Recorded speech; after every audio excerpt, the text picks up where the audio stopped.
Hello আমার সাকিবিয়ান ভাইরা বোনেরা, চলে এলাম আরও একটা নতুন ভিডিও নিয়ে। এখন আমরা এই ভিডিওতে কথা বলতে এসেছি তাণ্ডবের day one box office collection নিয়ে। ন্যাচারালি আমি দিনের শুরুর ভিডিওটাই বক্স অফিস কালেকশন নিয়েই কথা বলি, কিন্তু গতকাল রাতের যা ক্রেজ দেখেছি তাণ্ডবের, সেটা দেখে আমার মনে হচ্ছে যে না, আগে আমি ক্রেজ নিয়ে কথা বলি, তারপর বক্স অফিস নিয়ে কথা হবে। তাণ্ডবের day one box office collection prediction, আমি প্রথমেই বলে দিই প্রেডিকশন, হ্যাঁ এটা আমার প্রেডিকশন। কেউ এটা ধরে বসবেন না যে আমি প্রডিউসার ফিগার জানাচ্ছি আপনাদের, একেবারেই নয়। আমি বরবাদের ক্ষেত্রেও প্রেডিকশন করতাম, কিন্তু আমার যেটা ভাল লেগেছিল, আমি যে মানে অ্যামাউন্টটা প্রেডিক্ট করতাম, আমি জানতে পারতাম মাঝে মধ্যে প্রডিউসার্সদের তরফ থেকে যে আমার প্রেডিকশন মোটামুটি 90% ঠিক, মানে আমি ধারে কাছে চলে গেছি। তো সেই প্রেডিকশনের মাথা নিয়ে আমি তাণ্ডবের day one box office collection এখন প্রেডিকশন করব। চলুন, এখন প্রশ্নটা হচ্ছে তাণ্ডব কি তাহলে বরবাদকে বিট করতে পারলো? বরবাদের day one box office collection total ছিল 4,15,00,000 টাকা। 4,15,00,000 টাকা বরবাদের day one total multiplex and single screen মিলিয়ে পুরো বাংলাদেশ থেকে গ্রস কালেকশন ছিল। তাণ্ডবের ক্ষেত্রে কি হয়েছে, সেটা বেড়ে গেছে 4,15,00,000-এর ওপরে, না 4,15,00,000-এর নিচে। মাল্টিপ্লেক্স চেনে যেটা গতকাল কালেকশন হয়েছে বলে আন্দাজ করতে পারছি, সেটা হচ্ছে 38 থেকে 40 লাখ টাকার একটা গ্রস কালেকশন তাণ্ডব ডে ওয়ানে করেছে। এখন ব্যাপারটা হচ্ছে আমরা এক একটা করে দিক আসি। গতকাল তাণ্ডবের টোটাল শো চলেছে 47টা শো থেকে আমার ধারণা 38 থেকে 40 লাখ টাকার একটা গ্রস কালেকশন করেছে তাণ্ডব। বরবাদের ক্ষেত্রে শো চলেছিল 37 বা 38টা, ডিফারেন্সটা বুঝুন। এটা 47টা, মানে তাণ্ডব 47টা, বরবাদ 37 বা 38, সো 10টা শো কম চলেছিল বরবাদের। আর এই 10টা শো কম চলার পরে বরবাদের ডে ওয়ান আমি যেটা প্রেডিকশন করেছিলাম 40 লাখ প্লাস একটা গ্রস কালেকশন মাল্টিপ্লেক্স কালেকশন এসেছিল বরবাদের ডে ওয়ান। তাহলে যদি আমার প্রেডিকশনের সঙ্গে বরবাদের প্রেডিকশনের সঙ্গে তাণ্ডবের প্রেডিকশন মেলাই, সেক্ষেত্রে বরবাদ কিন্তু বেশ কিছুটা এগিয়ে আছে। বেশ কিছুটা এগিয়ে থাকার কারণটা আমি এটাই বলছি, আমার স্পষ্টত মনে আছে 37 থেকে 38টাই শো চলেছিল বরবাদের ডে ওয়ান মাল্টিপ্লেক্স চেনে, তার থেকে বেশি কিন্তু চলেনি। সেখানে তাণ্ডবের কিন্তু 47টা শো চলেছে।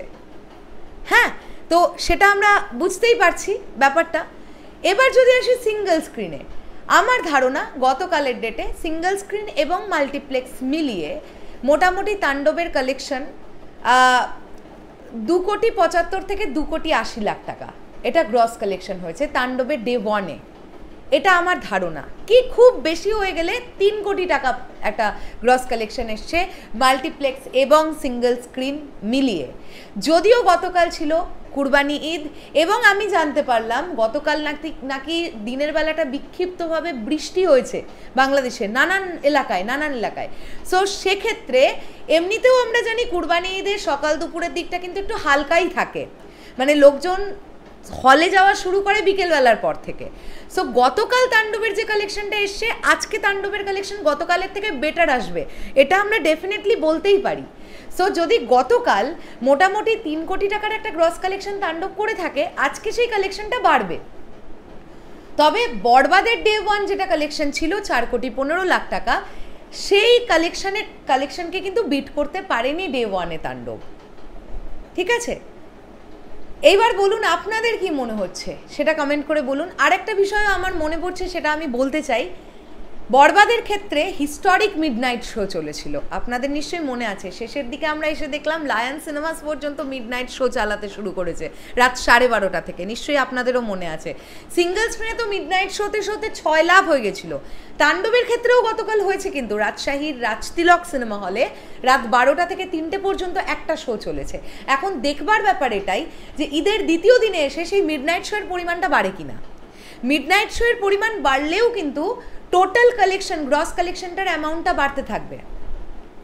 কিন্তু আমার মনে হয় এখনো পর্যন্ত বরবাদ কিন্তু বাংলাদেশ চলচ্চিত্রের ইতিহাসে ওপেনিং ডেতে এখনো পর্যন্ত সর্বোচ্চ কালেকশন তোলা সিনেমাটার নাম কিন্তু বরবাদ। যদি রাখতেই হয় সেকেন্ডে থাকবে তাণ্ডব, এটা কোথাও গিয়ে আমার মনে হয়। তুফানের থেকে কালেকশন বেশি হয়েছে, ডেফিনেটলি আমরা এটা বলতে পারি তাণ্ডবের, বাট বরবাদের থেকে হয়তো বা তাণ্ডবের ডে ওয়ান কালেকশন কিন্তু বেশি হয়নি। এটা নিয়ে আপনাদের কি বক্তব্য সেটা কমেন্ট করে জানাতে পারেন। শেষ করলাম ভিডিওটা, আসছি আবার খুব শিগগিরই নতুন কোনো ভিডিও নিয়ে। তবে এটাও আমি চলে যাওয়ার আগে বলতে চাই, এটাও আমার প্রেডিকশন, বরবাদের বাজেট এবং তাণ্ডবের বাজেট এই দুটো কিন্তু সেম নয়। আমার ধারণা বরবাদের তুলনায় তাণ্ডবের বাজেট কিন্তু একটু হলেও কম। আর যদি তাণ্ডবের বাজেট কম হয় সেক্ষেত্রে বরবাদের আগে কিন্তু তাণ্ডব বাজেট রিকভার করতে পারবে। বুঝতে পারছেন তো? কাজেই আমরা আশা রাখছি এইভাবেই যদি তাণ্ডব চলতে থাকে, তাণ্ডব মাল্টিপ্লেক্স চেন থেকে শুধু বাংলাদেশ থেকে 15 crore প্লাস একটা বক্স অফিস চোখ বন্ধ করে আসবে। এবং এখন যেহেতু নতুন এই যে পার্সেন্টেজের গল্পটা চালু হয়ে গেছে, যেটা বরবাদ অবধিও ছিল না, যেটা শুরু হলো এই কুরবানি ঈদ থেকে, এটা কিন্তু প্রডিউসার্সদের জন্য একটা খুব লাভের জায়গা হবে। এতদিন এটাই হওয়ার দরকার ছিল, এতদিন হয়েছিল না। ফাইনালি সমস্ত সবাই মিলে ঝুলে যে স্টার সিনেপ্লেক্সের সঙ্গে বসে একটা পার্সেন্টেজ, ঠিকঠাক একটা পার্সেন্টেজে তারা এসেছে। এটার জন্য যেমন স্টার সিনেপ্লেক্সও লাভবান হবে, তেমন প্রডিউসাররাও পয়সা দেখতে পারবেন। প্রডিউসারদের তো পয়সা দেখতেই হবে, দিনের শেষে গিয়ে তারা তো ছবিটা বানাবেন না। প্রডিউসার যদি লাভবান না হয় তাহলে আমরা বরবাদের মতন ছবিও পাবো না, তাণ্ডবের মতন ছবিও পাবো না। সো প্রডিউসারদের যেমন চলতে হবে, সিনেমা হলকেও চলতে হবে, বাট দুজনের মধ্যে এই সামঞ্জস্যতা বজায় রাখতে হবে। এতটা পেয়ে গেল আর একজন এইটুকুনি পেয়ে গেল, এটা বললে হবে না। শেষ করলাম ভিডিওটা, আসছে আবার খুব শিগগিরই নতুন কোনো ভিডিও নিয়ে। তোমাদের কি বক্তব্য অবশ্যই কমেন্ট করে জানিও। তাহলে এখনের জন্য টাটা।